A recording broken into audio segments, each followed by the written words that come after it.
Hai semua, Assalamualaikum warahmatullahi wabarakatuh. Selamat datang ke channel Cikgu Ati. So, untuk video kali ni, Cikgu nak sambung dengan 6.3 tangen kepada bulatan. 6.3.3 standard pembelajaran menyelesaikan masalah melibatkan tangen kepada bulatan. Jom, kita tengok.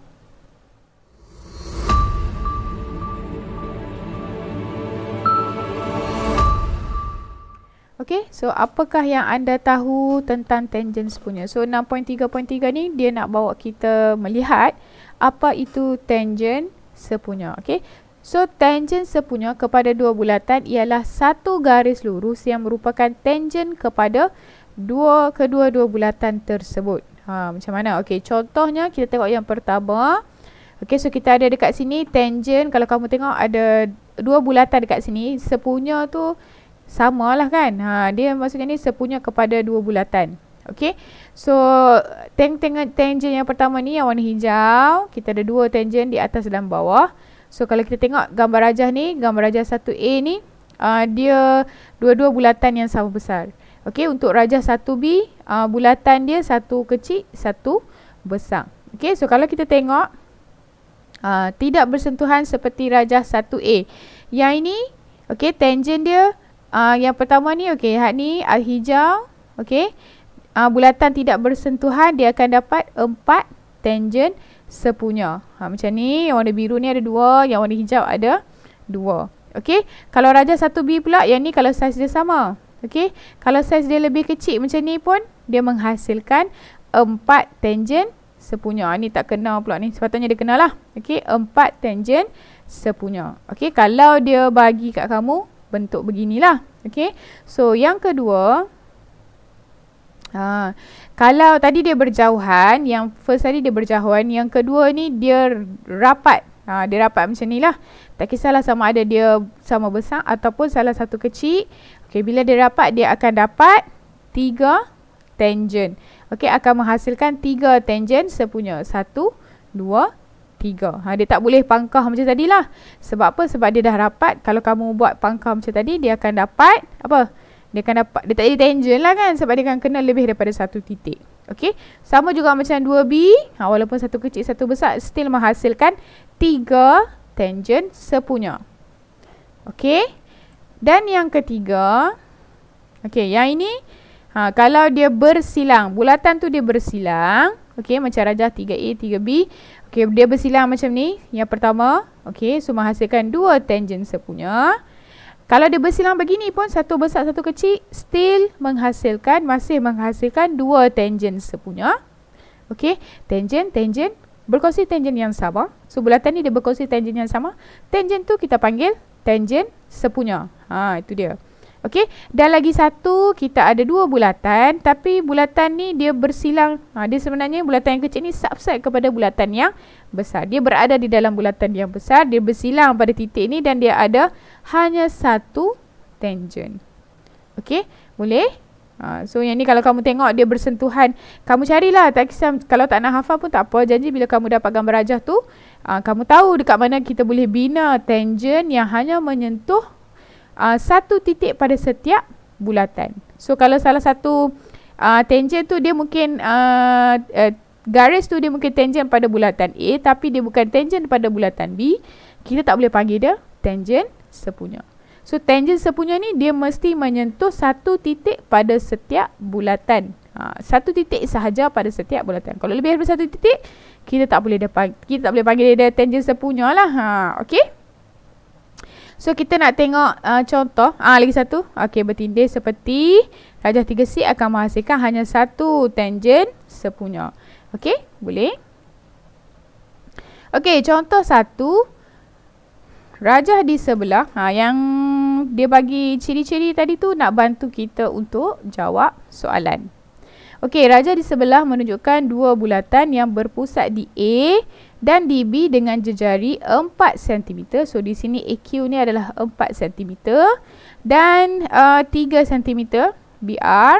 Okey, diberi PQRS ialah tangen sepunya kepada kedua-dua bulatan tersebut. Okey, tu tangen sepunya, dia pakai dah tangen sepunya. Okey, so PQRS ni adalah tangen sepunya, dia sentuh pada titik, satu titik dekat bulatan yang besar, satu titik dekat bulatan yang kecil. Hitung nilai X. Okey, so soalan ni dia bukan hanya melibatkan tangen dan bulatan, dia juga melibatkan trigonometri. Nisbah trigonometri yang kita dah belajar sebelum ini. Okey, so kalau kamu tengok, okey, dekat sini kita ada, okey, dia nak cari X. Okey, kita naikkan garis QR ni, kita akan dapat macam ni lah, 1/3 kan. Macam tu. Okey, so sebenarnya berapa QR ni? Macam mana kita nak cari, ataupun kita tengok, okey, cikgu keluarkan gambar rajah ni. Okey, so dia dapat beginilah. Macam mana dia dapat 7 cm? Okey, nampak tak? A ke titik ke sini adalah 4 cm. Okey, sini 4 cm, sini 7 cm. Okey, so sebenarnya dekat sini nampak tak? Kamu dapat 90 darjah bila kita naikkan garis QR ni ke atas. Okey, sini 90 darjah, so kita dah membentuk 1/3 bersudut tegak. Okey, so kita nak cari X dekat sini. Sini kita dapat 7 cm. Okey, sini dah 3 kan. Okey, macam mana dia dapat 1? AQ adalah jejari 4 cm. So dia dah bagi 3. Dia dah sama dengan sini kan. BR ni 3. So baki dia 1 lah. Okey, so kita nak cari X. Bila kita nak cari X, kita kena tengoklah apa yang dia dah bagi. So sini hypotenuse. Okey, sini adalah 1 cm ni adalah sebelah dia. Okey, saya takut hantu, kamu suka hantu tapi takut saya. So hypotenuse dan juga sebelah kita guna cos. Okey, cos X sama dengan sebelah per hypotenuse. Sebelah per hypotenuse 1/7. Okey, so X sama dengan cos shift cos ni. Okey, 1/7. Ingat lagi tak? Okey, so kita pun tekan kalkulator, shift, kamu tekan shift, tekan cos, letak kurungan 1/7 sama dengan, so kamu dapat X sama dengan 81.7867893. Macam mana kita nak ambil? Kita ambil 2 tempat perpuluhan, so 786 jadi 79 darjah. Boleh? Okey. So dia dah apply bab trigonometri, nisbah trigonometri. Sebab tu kamu kena ingatlah. Okey. Contoh 1. Okey, contoh 2. Rajah menunjukkan sebuah bulatan berpusat di O terletak dalam 1/3 ABC. Cari sudut BOC. So kalau kamu tengok kat sini, tak ada pun sudut BOC. Macam mana nak cari, cikgu? Okey, kita buat sudut dekat dia. Cikgu betulkan dulu cikgu punya ni.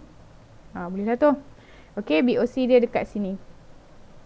Okey, macam mana kita nak teruskan ni? Tak ada info lain dah. Okey, so kalau kita tengok, kita akan apply yang ini. Kamu ingat tak lagi yang ini? Okey, so kita ada tangen BC, kita buat satu-satu. Tangen BC dan juga tangen AC. Okey, so cikgu buat lagi satu dekat sini. Ni 90 darjah. Tapi BO ke sini, cikgu letaklah P kan. Contoh, BOP dia bukan satu garis lurus. Walaupun kita tengok dia macam garis lurus. So kita tak boleh lah nak cari sini 90, sini 60, sini kita dapat satu nilai. Tak boleh lah. Okey. Dia tak semestinya satu garis lurus. Okey. Kita tak boleh assume dia satu garis lurus. Okey, so 90 dekat sini. Yang kita boleh buat, begini boleh. Okey. Sini pun 90. Okey, saya cukup pakai color lain. Okey, 90. Sini pun 90. Kenapa? Sini tangen. Okey, sini jejari. OQ ni jejari. Okey, ni 90. Sini pun 90. Boleh tak kita cari sini? Kan Y dengan Y ni. Okey, Y dengan Y ni. Tambah X dengan X ni kan kita dapat 180. Okey, so sini 60. So yang purple ni, QOP adalah 180 tolak 60, 120. Okey, 120. So sini kita akan dapat 60 darjah. Yang sebelah sini kita akan dapat 60 darjah. Boleh tak? Kenapa kita bahagi 2? Sebab dia kan sama nilai dia. Okey, yang ni tengah-tengah. Alright, boleh ke? Okey, so 60 dah dapat. Okey, sekarang kita cari yang sebelah. Apply konsep yang sama. Tapi di sebelah sini pula. Kita guna tangent BC dan juga BA. Okey, so sini dah ada satu jejari. OQ. Cikgu buat lagi satu jejari kat sini. OR. Okey, so sini 90 darjah. Alright. Kamu dah dapat sini 60. Okey, dah dapat sini 60. Okey, sekarang macam mana kita nak cari sudut di sini? Sudut kat sini macam mana kita nak cari? Okey, kalau kita tengok, okey, macam mana kita dapat yang biru ni? Okey, kalau kita tengok A, B, C adalah satu segitiga. Ni dia tak bagi saja ni. Okey, 70, sini 60. So kita boleh cari nilai dekat sini. Okey, berapa nilai kat sini? 180. Sudut dekat B 180 tolak 70 tolak 60 130. Kita dapat 50 darjah. So 50 darjah, sini 25. Sepatutnya ni garis ni kalau kamu garis betul-betul dia akan dapat tengah-tengah lah. Sini pun 25. Berdasarkan apa? Berdasarkan ini. Okey, berdasarkan yang di sebelah ciri-ciri yang cikgu bagi dalam kotak pink ni. Okey, bila dapat sini 50, kita boleh cari tak sudut dekat sini? Boleh lah. 150 pula. 180 tolak 50, kita akan dapat 130. Okey, total dia 130 darjah. So kita dapat sini 65. Betul? Sini 65. Betul tak? Okey, so sekarang BOC yang warna merah ni, kita nak cari yang sebenarnya yang warna merah. Okey, dia panjang sikit lah. Okey, yang nak cari yang warna merah ni, kita buat apa? Nampak tak? So yang warna merah tu, sudut BOC sama juga dengan 65. Tak ada darjah. Tambah dengan 60 darjah, kita dapat 125 125 darjah. Begitulah cara nak mencari sudut yang dia nak. Okey, kita tengok contoh yang ketiga. Rajah menunjukkan sebuah bulatan berpusat di O. PR dan QR ialah tangent kepada bulatan dan bersilang di titik R. Cari nilai X. Okey, so sama macam tadi kita guna konsep tadi juga. Okey, kita ada kat sini 58. So dekat sini kita dah boleh cari. Okey, 180 tolak 58, kita dapat berapa? 122. So dekat sini kita dapat 122 darjah. Okey, nampak tak? Dia berkongsi lengkok yang sama. S ni sudut pada lilitan. O ni sudut pada pusat. Dia berkongsi lengkok yang mana? Lengkok QP. Okey, dia kongsi lengkok QP. So kita boleh cari dekat S ni. Bahagi dengan 2, 12. Okey, so 61 darjah. Okey, so dia minta apa? Titik R. Cari nilai X. Okey, macam mana nak cari nilai X? Yang ni SQTP adalah apa? Sisi 4 kitaran. Okey, sudut yang bertentangan dia bila kita tambah kita dapat 180. Alright. So dekat sini 180 tolak 61. 9 7 tolak 6 119 darjah. Tengok yang ni senang je. Walaupun gambar dia macam complicated kan. Tapi tengok jalan kira dia senang. Tadi gambar dia macam simple. Tapi panjang jalan kerja dia. Okey? Bergantunglah kepada soalan. Tapi as long as kamu selalu buat latihan. So bila kamu nampak je soalan. Bila kamu buat banyak latihan. Kamu nampak pattern soalan tu. Okey, kalau dia bagi macam ni. Kita boleh guna yang ni. Kita boleh guna yang ni. So selalulah buat latihan. Alright? Sekian saja video untuk kali ini. Semoga kamu dapatlah menyelesaikan masalah yang melibatkan tangent kepada bulatan. Dia kena banyak buat latihan. Okay. So, bye. Hai, sebelum close video jangan lupa like, share, komen dan subscribe channel Cikgu Ati. Jangan lupa tekan lonceng untuk video-video yang akan datang. Sehingga kita berjumpa lagi.